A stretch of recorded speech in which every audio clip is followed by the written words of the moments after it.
Hello mga tiyay, mga tiyoy. Magandang hapon. Tayo nakapagbihis na naman. Kasi, punta kami ng superstore. May ano sila ni Mabil, may appointment sa flu vaccine. So ako naman ay sasama na lang sa kanila dahil mag-isa lang ako dito sa bahay. Silang dalawa ni Queen ay magpa flu vaccine. Kaya ito, nakabihis tayo ng ganito. Medyo malamig pa nga ito mga tiyaying. Kasi itong cloth na ganito, pang ano lang talaga to, pang yung ano ba? Yung ano bang tawag niyan? Ay yung hindi pa masyado malamig ba? So tingnan lang natin mamaya. Kung kaya to, kung hindi, ano, magsuot tayo ng iba. So yun na lang siguro. Pwede naman ako mag-jacket oh. Tika muna. So, binago ko yung ano mga tiyay. Ito na ang suotin natin kasi nakasleeveless na ako sa ilalim. So ngayon, patayin ko lang muna ang ilaw dito.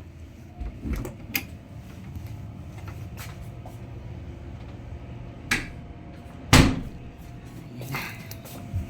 So, ano ba to eh? Didikit ang ano.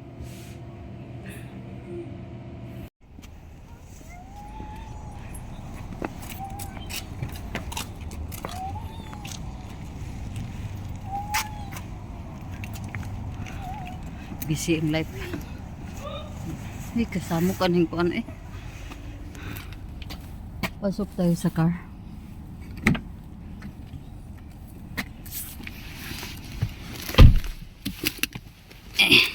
Murag limpyo-limpyo na gid ni nga car karon.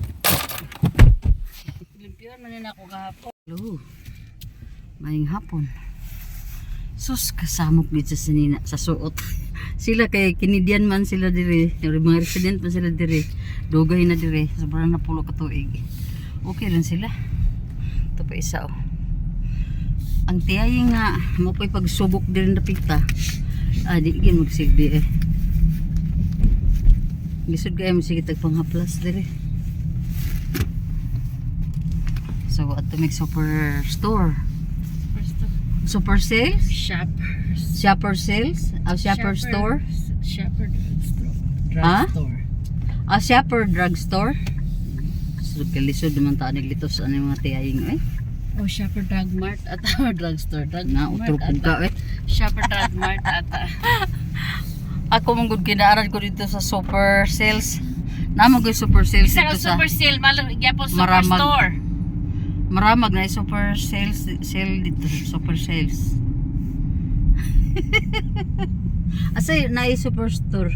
Oh, fun. New driver. Yan, ano na ito mga tiyaying. Ang atong buhok. Lisod po gatong ko anong kinaka kapla kita. Mani ipadunghay gid siya oh. Sila wala man sila oh. Di man sila panuton.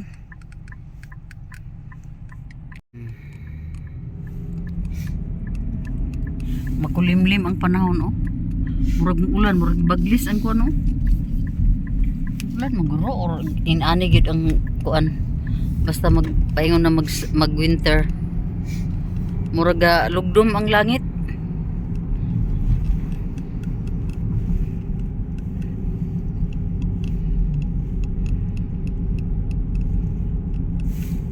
What is that, Queen?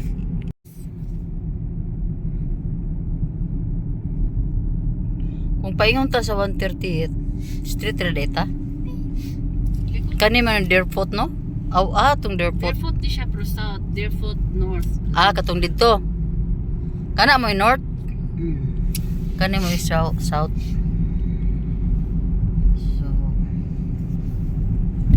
mutana ta eke.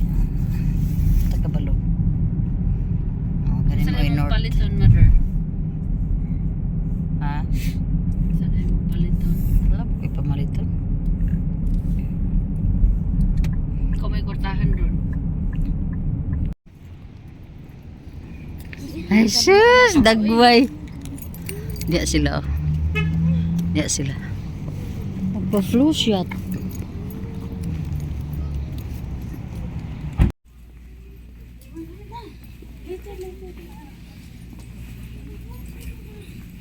Dito.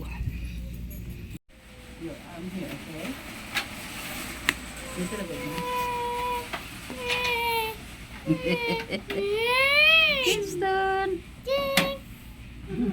Ayaw pag ano sa ayan. Okay, you gonna be first? Ay, Diyos ko. Si Queen kanina. Napilasan yung hindi nag-success yung ganyang first shot ng kwan. You scream? Pero gakatawa man siya day ganiha pero nakurat lang dito siya ba kay wa gito siya na orient. Wala siya na orient og ayo. So, uwi na tayo mga tiyaying. Ang bilis lang natin dito. Dahil mayroon pang ano si Karen pala. Mayroong trick and treats. Sila ni Queen. So, dyan kami galing sa Shoppers Drug Mart. And then, uwi na tayo. Andun si Karen.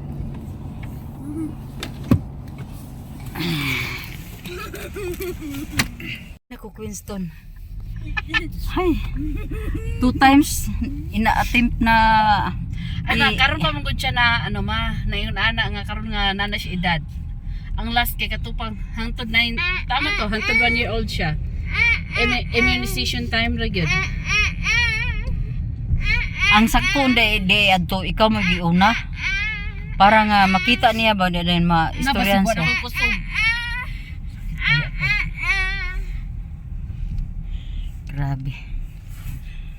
Karen Active Start Child Care Center. Dito si Karen work full time. Ito yung mga palaruan ng mga bata nila So struggle talaga basta winter na dahil malamig sa labas.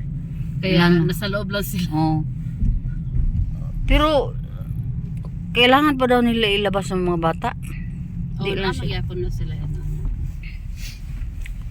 Yan. Kalag-kalag na sa Pilipinas. Pero dire ang ilang kuan dire silang Karen. Instead nga mag-adtog minteryo, ang ilang gabuhaton dire karon mag-trick and treats silang Queen. Matawagin ko si Sanet ako niya na lang balik na. Mag-ano sila may mga candy siguro mga binili ni Karen, mga chocolates mga ganun. Ilagay nila sa mga ano day no, sa mga pintuan. Ay nagpalit si Karen? Pagka ganun siguro ang gawin nila. Pero ako never mo ko gana na kay balubig na sa to. Never ba ko nang trick or treat. Tama ba ko? Ambot lang nimo day. Tama. Paingon na pud uli. Pila ra man to ka minutes Mas dali ito kung nahumanas Queenstone. Grabe para ito. Gani nakuan pa manggod to si Queenston. Ngano man ni day? Mo ni man day ka dire. Real bank. Withdraw ata si Mabel diyan. So mag-withdraw talaga siya. Kailangan ata niya ng ano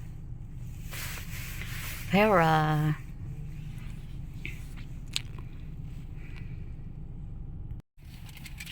Pila ni? 300. Pila na?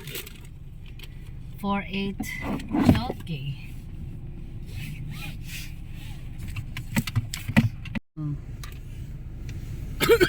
Di na ito may chopstick? Ano Layo yung kayo? chopstick siya? Layo kayo sa mga tanan? Yung Filipino food, no?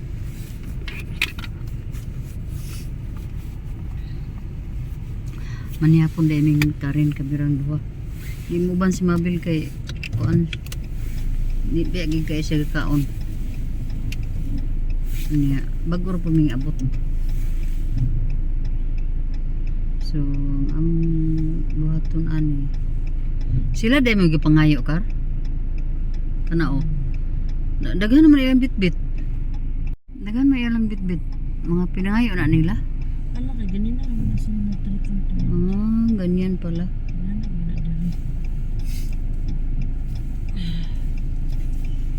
So, ngano na traffic ni din he. Narari ang among balay oh. Na. Niya diri. Ano na traffic mo sila diri.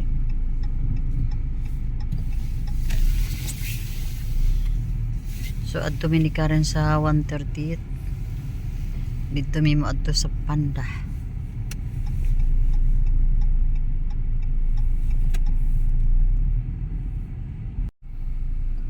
Alas 6 kaping ito mo si Karen.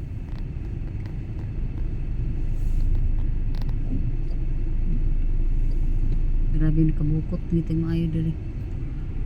Hindi na kayo taka kuan sa to ang mga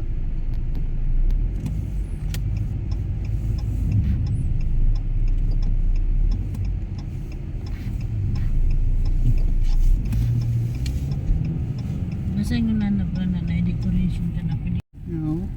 Ang ba, gibutan ang candy sa gawas. Pero, gipangutan na sa mga bata dala. Nao. Na sila mga dekorasyon. Inani ilang kalag-kalag din rud ka. Kalag-kalag sila magbutang na sila og mga pang Halloween nga kuan ba.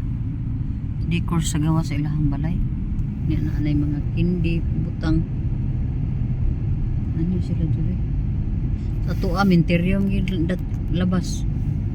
Tuwa ang sementeryo dito butang og mga halad ang mga kuan kawaton pud sa mga bugoy.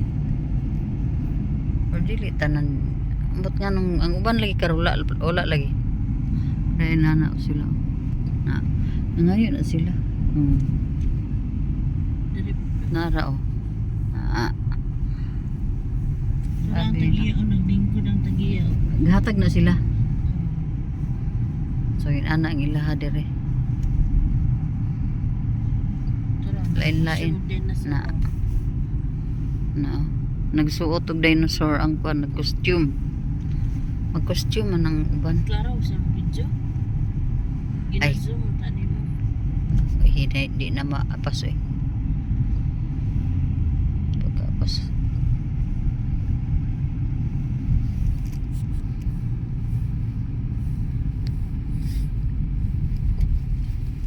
Turang ba turang mao ang ma'am ang nagya sa balay naglingkod kay kahulan sa mga mag-record rin.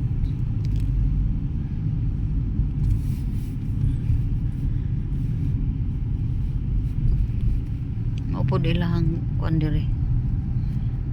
Tradisyon. Oo. Uy. Na daghan ba mga katawan nga nagguyod-guyod og mga kuan oh. Man na sila gikan. Yung parang na ilang mga anak.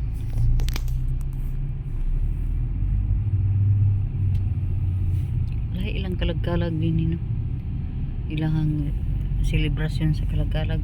Mas big deal pa nila daw ning kalag-kalag kaysa Christmas daw. Wa pa man hinuon ko kay balo. Dili kay dili mo gud siya mo din kayo bihil gid mo sa Christmas kay. Init naman kaayo imong kuan. Hindi niya. Sila yung mga decoration.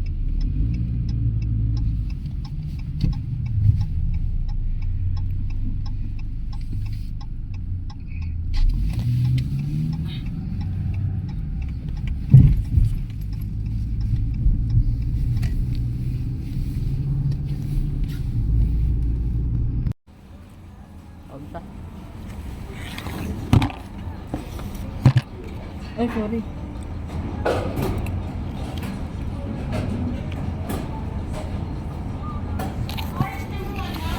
Makan ani noodles kinamo ko ako. Mo.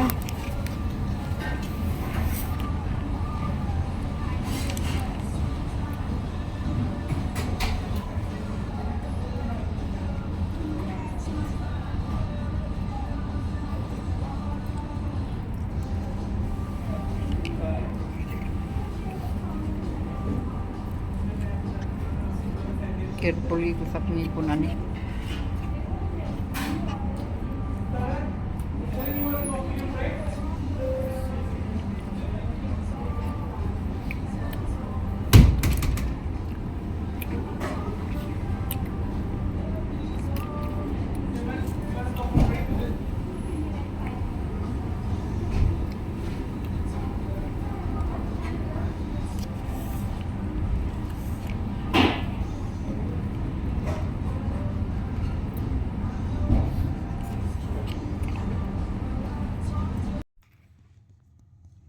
Happy Halloween sa lahat.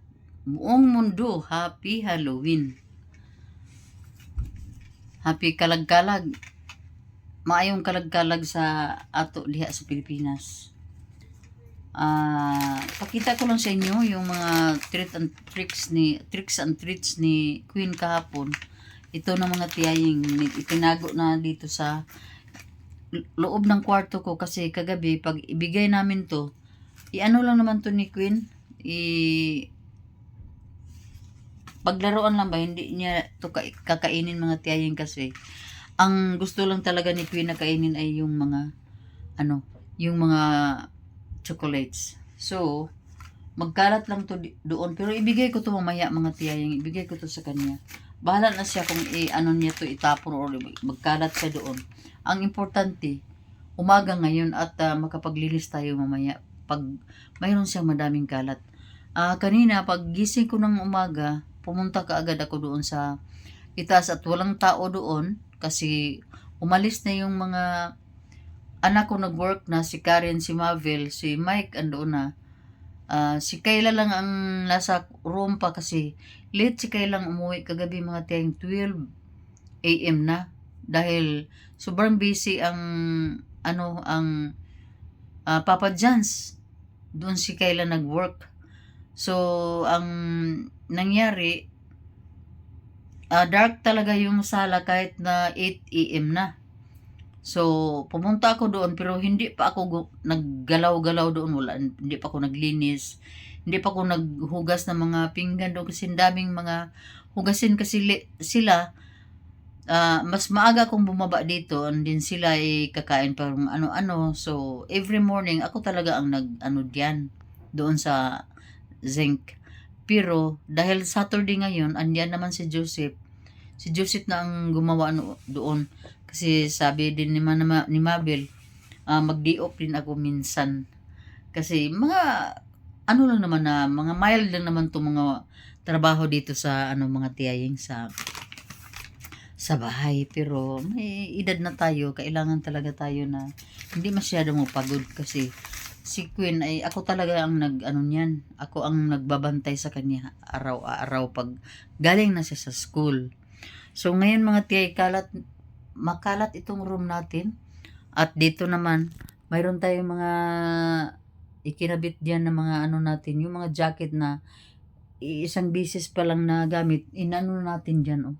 Kasi nakakaano na naman kung everyday now and then mga 1 hour or 2 hours lang natin ginamit then tapos itapon natin doon sa laundry. So medyo ang bilis siguro masira ng ating mga damit.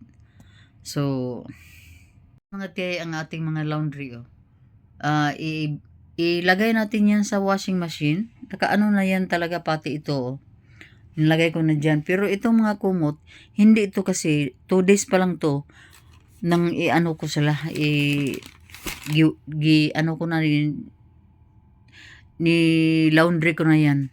So ito yung bagong setup ng ating room. Kasi maliit lang naman tong room mga tiyaying and then ang napakahirap maglinis sa ilalim kung di natin i-rearrange. So nagre-arrange ako mga tiyay. So dito na ang ko. Mayroon tayong mga bagay-bagay diyan. At saka hindi naman masyado madami ang mga gamit ko dito mga tiyaying.